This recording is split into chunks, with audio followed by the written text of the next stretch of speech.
We're quick today. People are on. Welcome, everybody. Let me know if you're watching this live, hashtag live. If you're watching this on the replay later, I appreciate you taking the time, hashtag replay. Also, helps me know when to schedule these things. If you let me know where you're tuning in from and also what content you want. Are you a setter, closer, whatever information you can give me in the comment section is appreciated.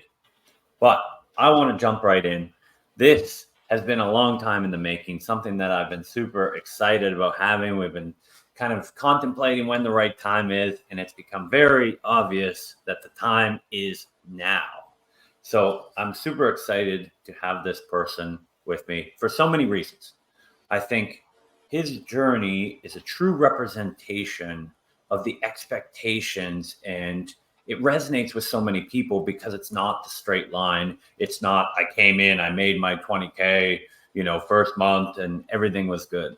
It was trials and tribulations. There was sacrifices. There was decisions that had to be made. There was growth opportunities.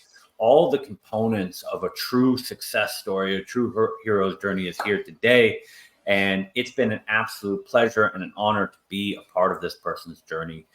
From day one, I just knew there was something different about this person. I wanted him to win so bad. He showed up and met me halfway, and we worked together. And now we're experiencing the fruits of that labor. And so, B-Rye, welcome, man. It's good to have you. Thank you, JD. It's my pleasure. I'm very nervous to be here. Don't be nervous. It's just us and 15,000 people watching. It's not a big deal at all. But before we get into what's happening now, right? Because that's the internet, Instagram life. It's always what's happening now. It's all the fruits of the labor. It's all showing off all the goods, right? Let's go back to the very beginning.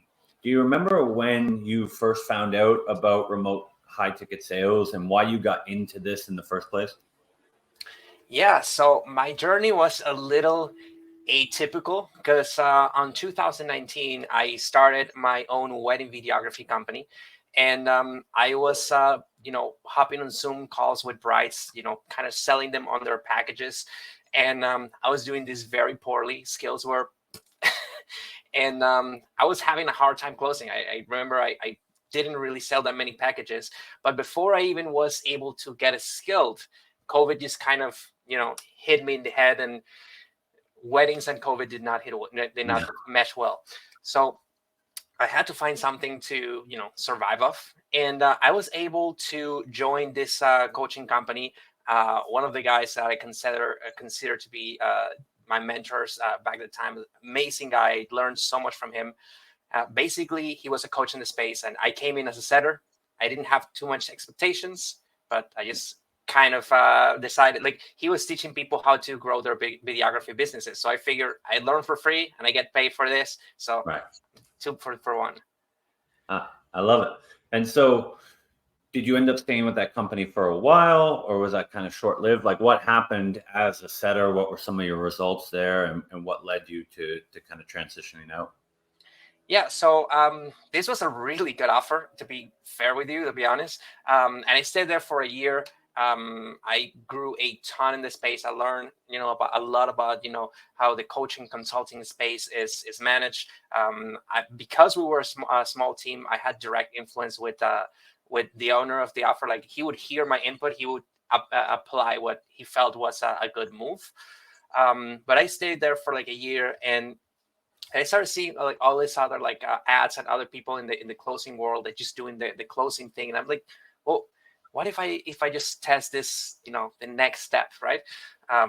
So I mustered up my courage and decided I'm going to leave the best offer, the best payment offer that I've ever, the best payment situation I've ever been in my life.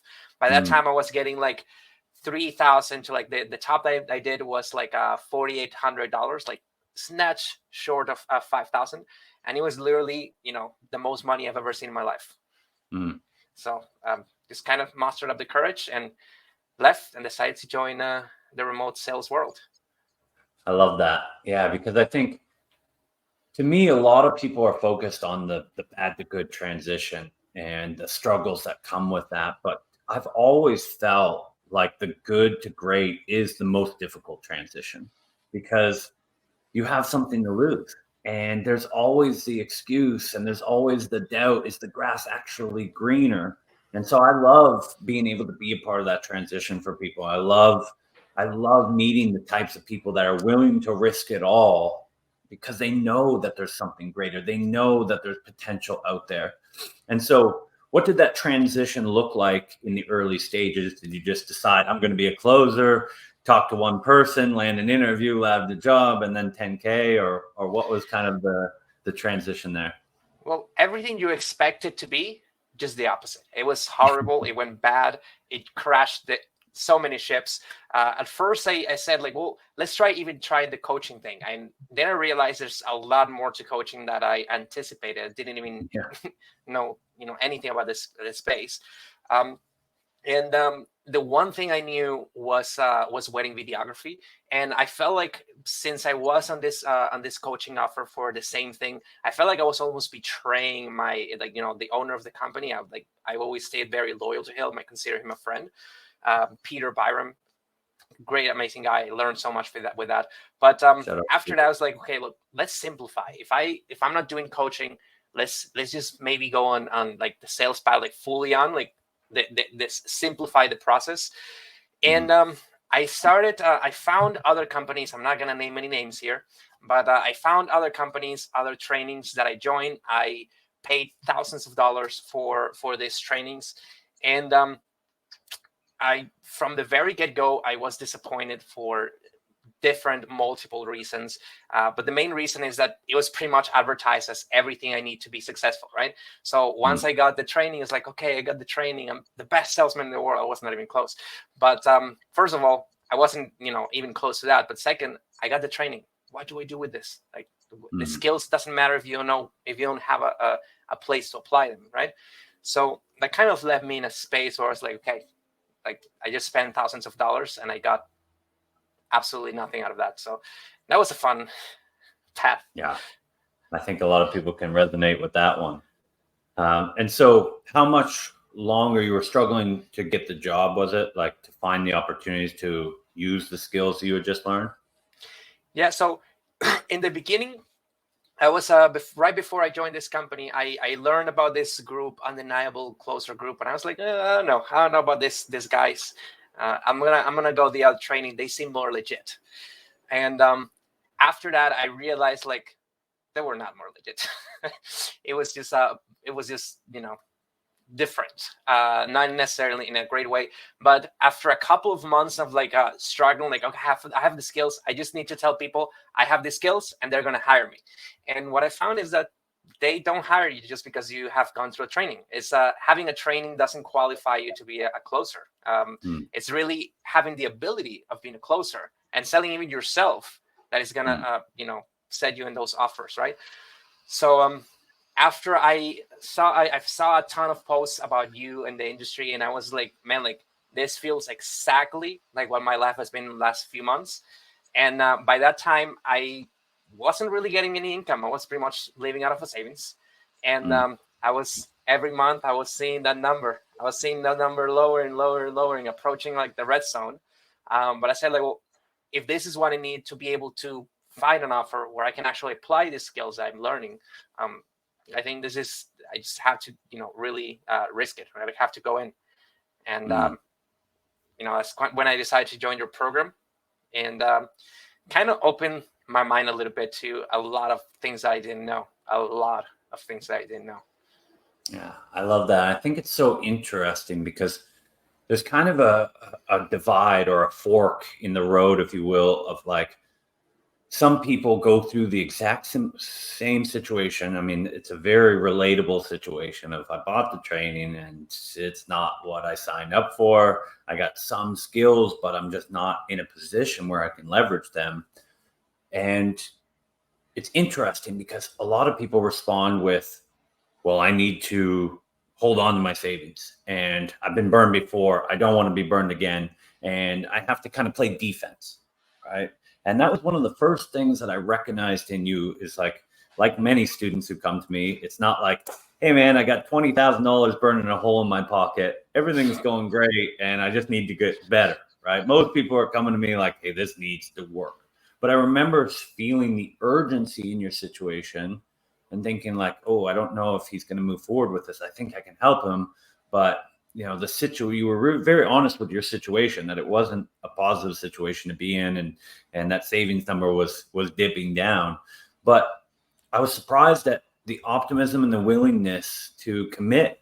And so where do you think that comes from? Like, knowing that your situation was quite scarce, right? There's been multiple times, even beyond UCM, where you were even in a more difficult situation and you joined another case study and accessed more training. And that was even a more dire situation, right? Where we had to figure out that situation. Where do you think that comes from, where resources are scarce, but you commit to the things that you need anyway?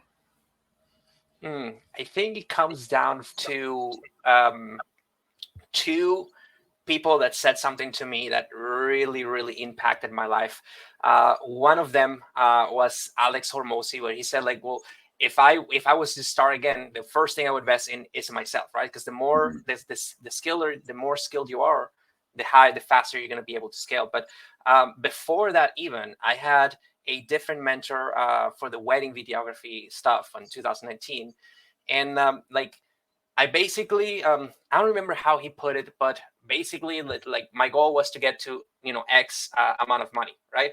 And I was at this amount of money, and he said, well, have you ever thought just to think a second, like every month that you don't have the skills that you need to get to that point, you're basically leaving this on the table.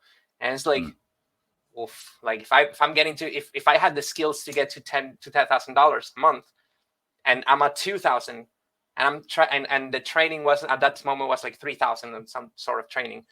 I was like, well, I'm holding on to 3,000, and I'm leaving every thousand on the table every single month.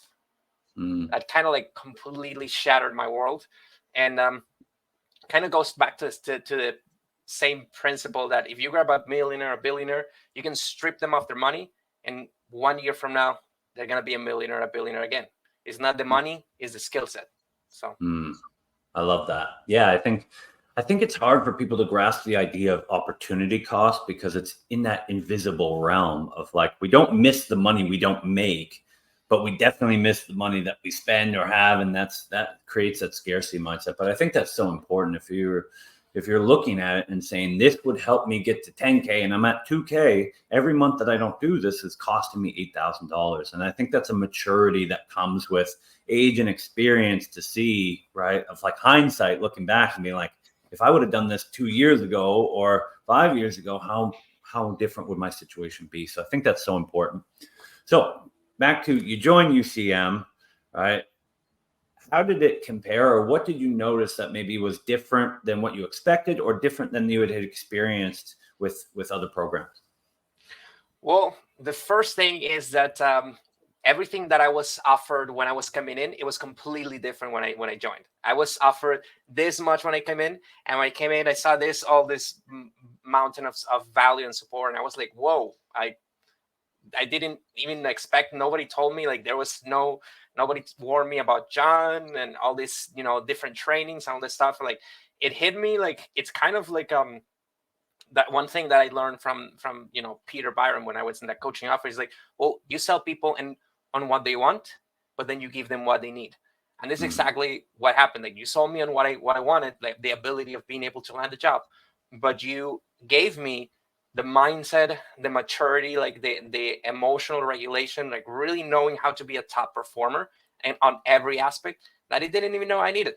So that was a very pleasant surprise. Yeah, man. Like, I want to commend you for a second, not to get too heartfelt and mushy here, but there's a few people, like I'm always obsessed with what's the difference between people who succeed and people who don't, or people who are delayed in their success. And one of the key factors when you look at Alvaro, when you look at Natalie, when you look at the Hunter, the people that came before you, right? It's like a very simple thing that you can control is attendance and participation. Attendance is one thing. We have a lot of people that attend the calls, but participation is another level. And when you came in, that was the first thing that I noticed.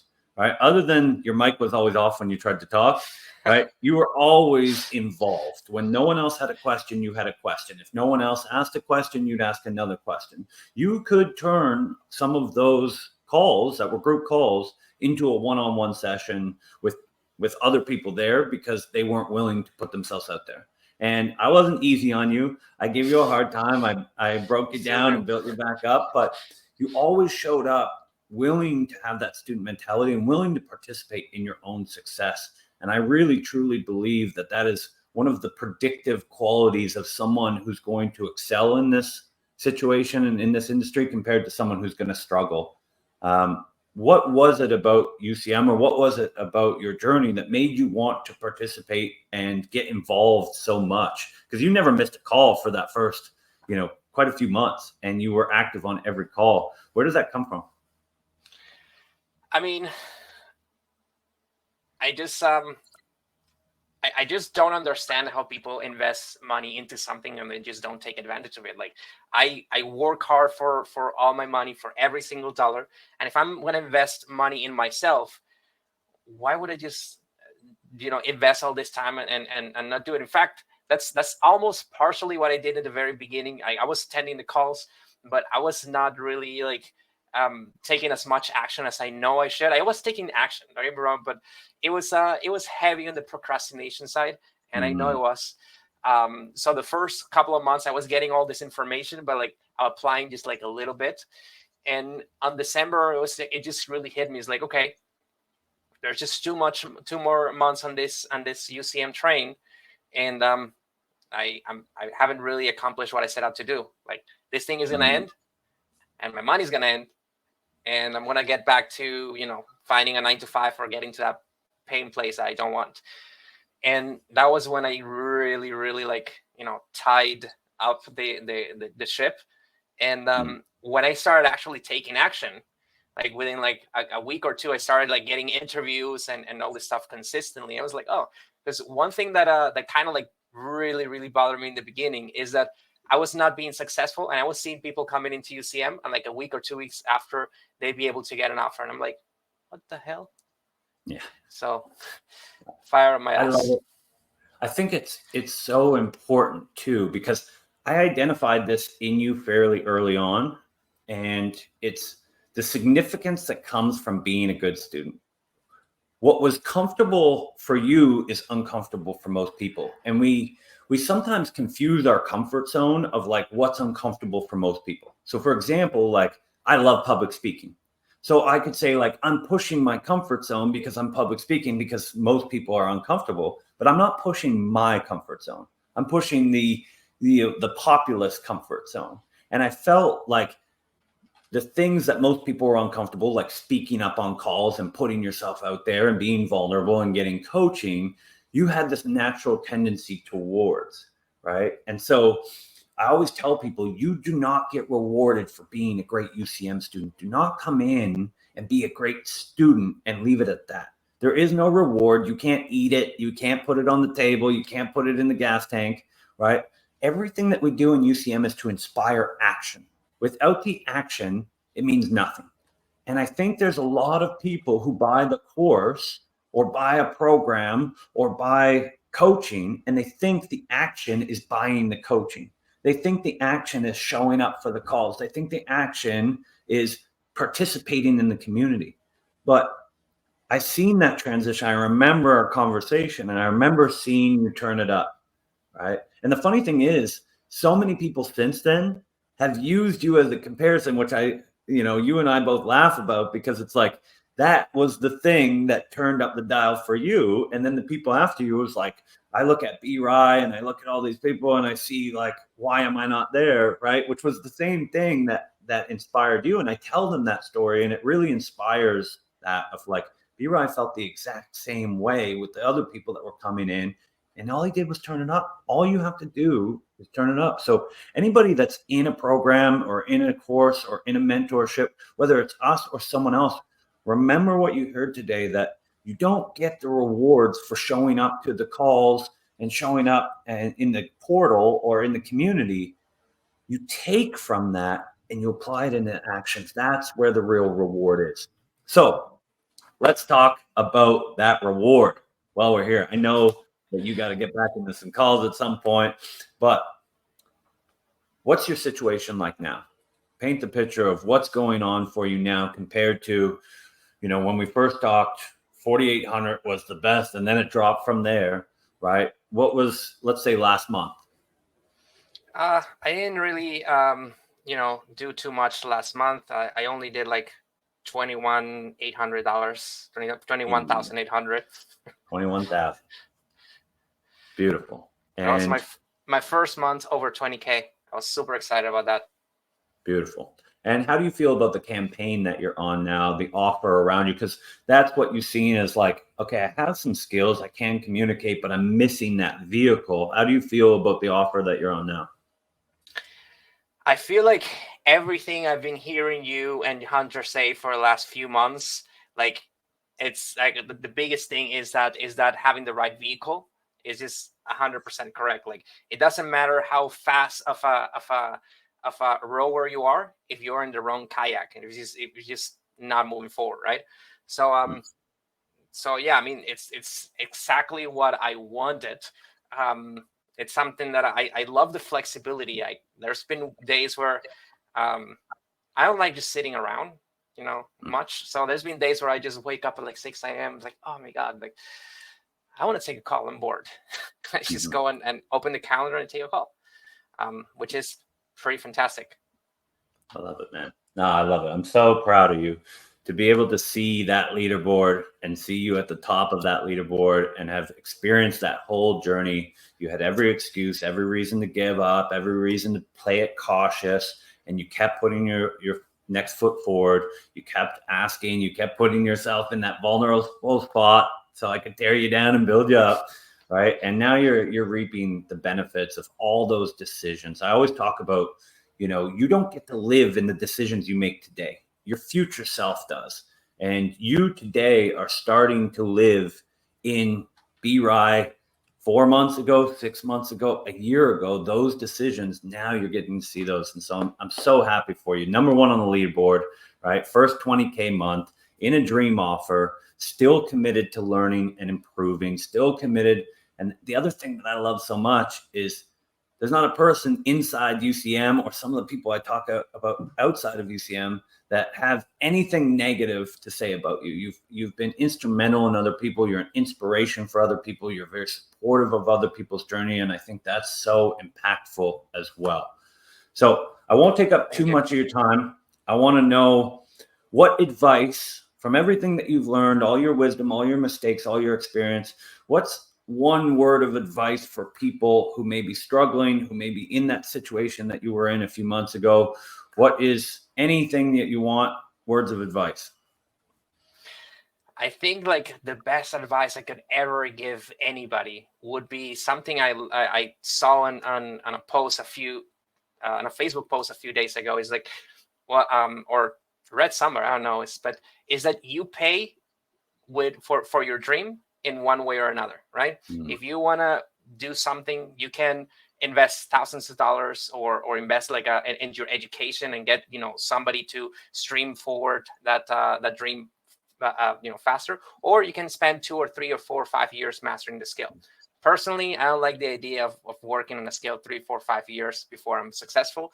So I'm gonna opt out for the speed path of learning from people who were in behind me. Like honestly, even the success that I had last month, I like to attribute that to me being fantastic, but it was just people who paved up the path before me. Like not only you, that has helped me shape my own mindset within the last few months, but people who from the UCM community and from that offer that were instrumental for me being able to have the success. Because from the very get-go on this offer, like I had people that I had built relationships with, and that's why networking is so freaking important, but that were able to like support me and be like, hey, you can do this, you can do that, try this, here's my process, here's what you can learn from me. I learned so much from like Rodolfo, Alvaro, just like the two most influential people in my process in the beginning.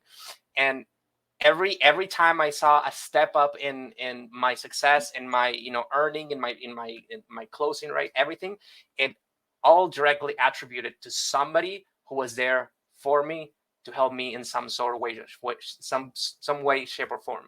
So your network, your mentors, the people you surround yourself with, they're gonna shape who you are. So surround yourself with the right people.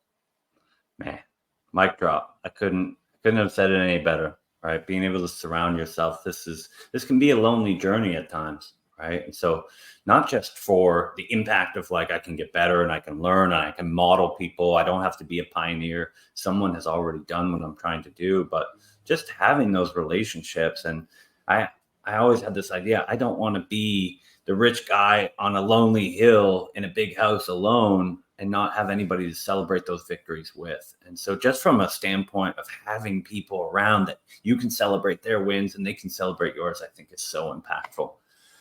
So last question, would you recommend UCM to others? I got to ask, right? Be honest, be totally honest. I'll plug my ears if I have to, but would you say that UCM was a worthwhile investment for yourself? And do you think it's a worthwhile investment for others? I 100% would recommend it. In fact, I actually do. Like whenever somebody asks me, they message me like, "Hey, I saw your success. I saw you're doing great. How did you get to where you are? Have you met JD? Have you met the Undeniable Group? Have you taken a look at this?" Because is the number one thing I recommend is the easiest. It's not gonna be easy. It's the simplest way to scale your path to success that I at least know.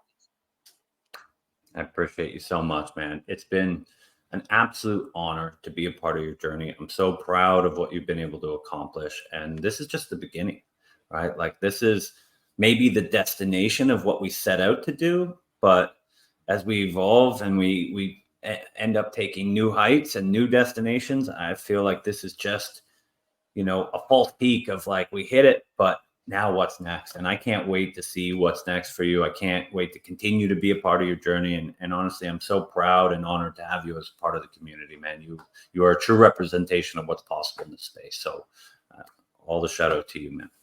Thank you very much, man. I really appreciate it. And what's next is really understanding, even like, because everything I've done has been like, I people tell me all this, they've been praising me for all this stuff that I've done. And I really feel like it's like the moment people started praising me, I'm not somebody who likes attention very much. In fact, I didn't really want to do this call, but I know it was going to be helpful. So I wanted to do it for you because I know it was going to be helpful for you. But the imposter syndrome is extremely real right now because I'm getting all this attention. And I almost feel like, well, I don't feel like I'm like halfway of where I want. Like there's so much that I need to master, so much, especially from like the stuff that you teach. Just like I said, you sell on what people want and give them what they need. And even the stuff that is in the side of the UCM group, like the trainings and the videos, I feel like I still haven't mastered those. I feel like I need to have those on repeat for the rest of my life to get better. But just being like able to do like 50% of what's being taught there has been extremely helpful. So yeah. I love it, man. Yeah, it's that potential, right? It's never ending. The growth cycle is always continuing. If you're not growing, you're dying. So just keeping that up. But I appreciate you so much, and I'm going to call it here. It's been fantastic. Onwards and upwards. Let's go until next time. If you have any comments for B-Rye, if you have any questions for me, let me know in the comments. We'll see you next time.